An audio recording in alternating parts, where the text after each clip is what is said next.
Bitcoin is radically discontinuous with the past. Let's take one simple example. Personhood. Personhood is required for financial ownership. In order to own money, in order to control funds, in order to have a bank account, to receive a bill, to pay someone, you must be a person. Everywhere in the world, in every payment and financial network that exists, people own money. They may own it in the form of corporations, but that's just people grouping together. They may use proxies and agents and things like that, but that's just people working together. Bitcoin does not require personhood. A software agent can own money. A piece of software can be autonomously controlling money without any human intervention. This is completely unheard of in the history of man. We've never seen what happens next. Here's a little thought experiment. Let's take 3 radically disruptive technologies and mash them together.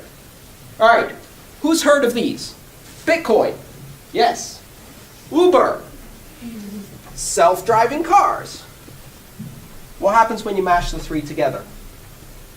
I give you the self-owning car. A car, a car that pays for its Toyota lease, its insurance, and its gas by giving people rides. A car that is not owned by a corporation. A car that is a corporation. A car that is a shareholder and owner of its own corporation. A car that exists as an autonomous financial entity with no human ownership. This has never happened before. And that's just the beginning. I can guarantee you that one of the first distributed autonomous corporations is going to be a fully autonomous, artificial intelligence-based, ransomware virus that will go out and rob people online of their Bitcoin and use that money to evolve itself, to pay for better programming, to buy hosting, and to spread. That's one vision of the future. Another vision of the future is a digital autonomous charity. Imagine a system that takes donations from people and using those donations monitors social media like Twitter and Facebook. And when a certain threshold is reached, and it sees 100,000 people talking about a natural disaster, a typhoon in the Philippines, it can marshal the donations and automatically fund aid in that area without a board of directors, without shareholders. 100% of donations go directly to charitable causes. And anyone can see the rules by which that autonomous altruistic charity works. We are beginning to approach things we have never seen before. This is not just a currency. Now let's look at how the Bitcoin community is addressing this incredible potential with their design choices and metaphors. Oh boy, it's a mess. Let's take a simple example. How many of you had an experience with a Bitcoin ATM, or BTM as it's known? Okay, how was that experience? Who enjoyed it? Nobody. Great. That's about right. What is an ATM? ATMs have been around for 25 years now. What purpose does an ATM serve? What is its goal? What is its purpose? Cash dispensary. It's a cash dispensary, okay?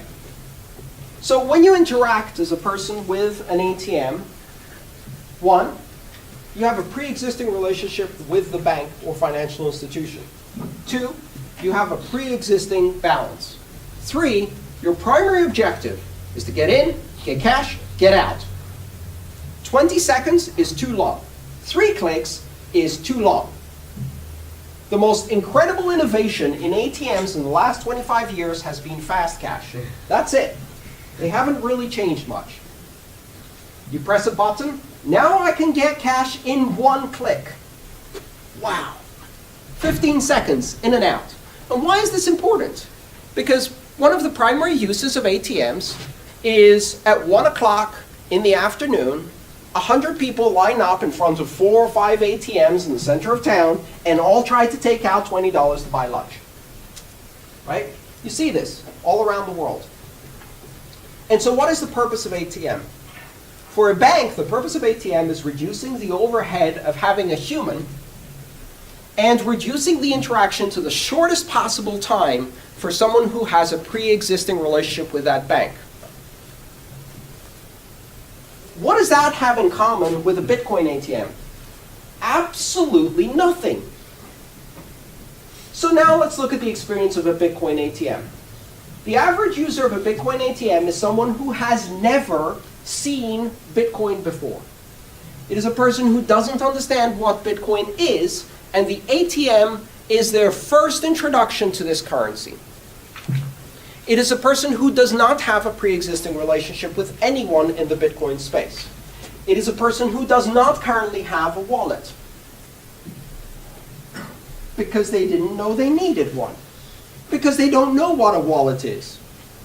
It's a keychain. And so they walk up to this machine, and this machine has been designed by engineers to simulate the experience of an ATM, even though the experience shares absolutely nothing with the use case we're putting it to. So you walk up, and the ATM tries to give you Bitcoin in as few clicks as possible with the minimum amount of interaction. Is that a way to build brand loyalty? Is that a way to build user experience? Is that a way to introduce new users?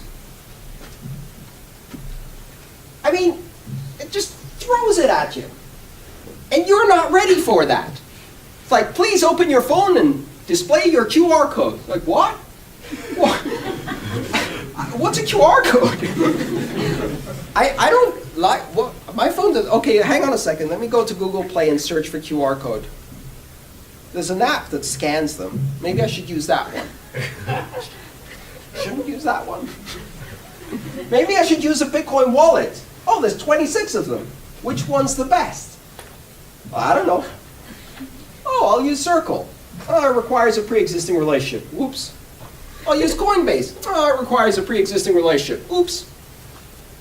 And now, finally, I've got my wallet, and I display the QR code, put some money in, and it sends me some Bitcoin, and I got the Bitcoin. What the hell am I going to do with it? I have all these questions.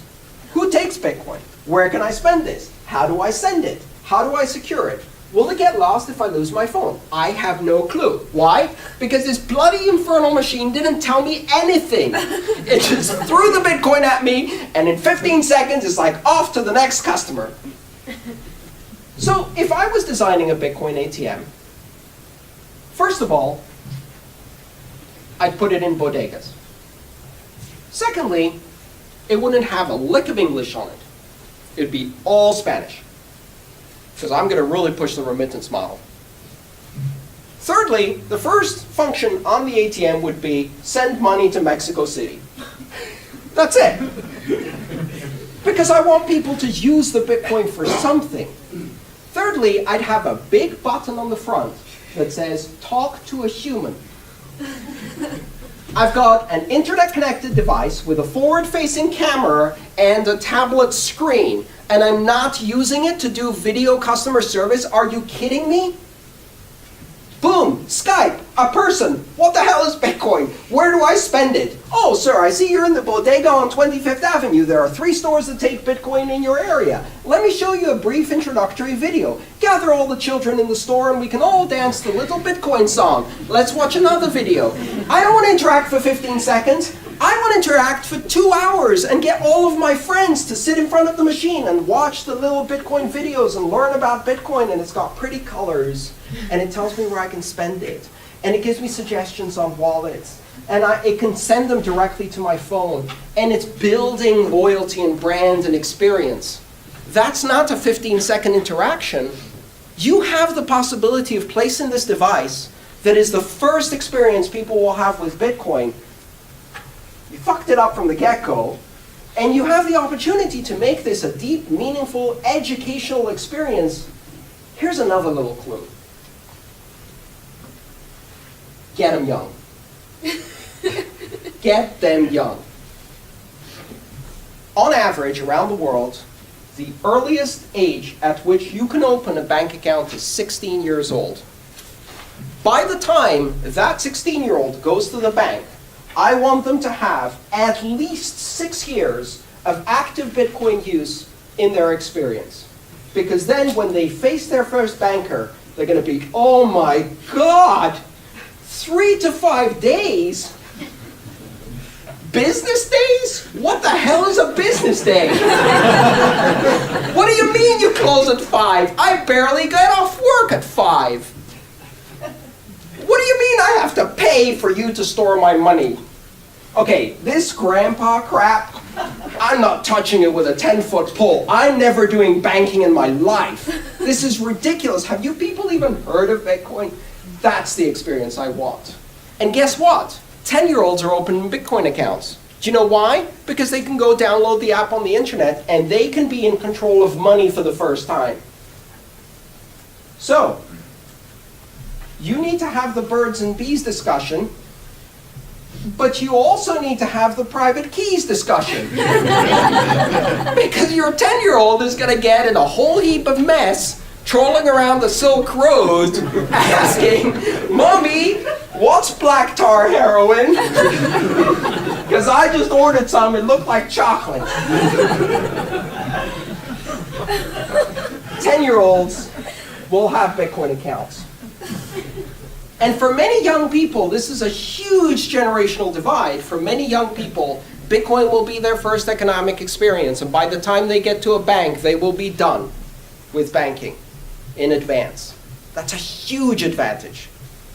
Get them young.